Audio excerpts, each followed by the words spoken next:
August 18న లిండ్నర్ family tennis సెంటర్లో జరిగిన 2025 Cincinnati open ఫైనల్లో జానిక్ సిన్నర్ను ఓడించి 22 ఏళ్ల కార్లోస్ అల్కరాజ్ ఏటీపీ మాస్టర్స్ 1000 టోర్నమెంట్లో తన తొలి టైటిల్ను సాధించాడు. అంతేకాదు ఒక సరికొత్త రికార్డును సైతం తన పేరు మీద లిఖించుకున్నాడు. కాగా 2025 వింబుల్డన్ ఫైనల్లో సిన్నర్ చేతిలో ఓడిపోయిన అల్కరాజ్ ఒక నెల తర్వాత మొదటి సెట్లో 5-0 ఆధిక్యంలో ఉండటంతో హాయిగా ఆడాడు. ఇక గాయంతో బాధపడుతున్న సిన్నర్ ఆటను కొనసాగించడానికి ఇబ్బంది పడుతుండటంతో రిటైర్డ్ హార్ట్ గా వెనుదిరిగాడు.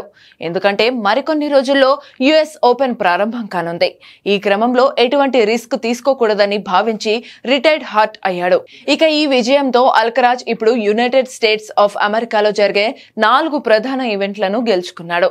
ఇందులో 2022లో యుఎస్ ఓపెన్ లో ఒక గ్రాండ్ స్లామ్ అలాగే 3 ఏటీపీ 1000 ఈవెంట్లు ఉన్నాయి.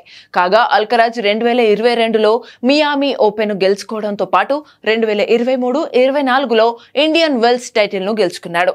ఇలా ఈ 4 విజయాలతో అమెరికన్ గడ్డపై 4 ప్రధాన టైటిళ్లను గెలుచుకున్న అతి పిన్న వయస్కుడిగా చరిత్ర సృష్టించాడు.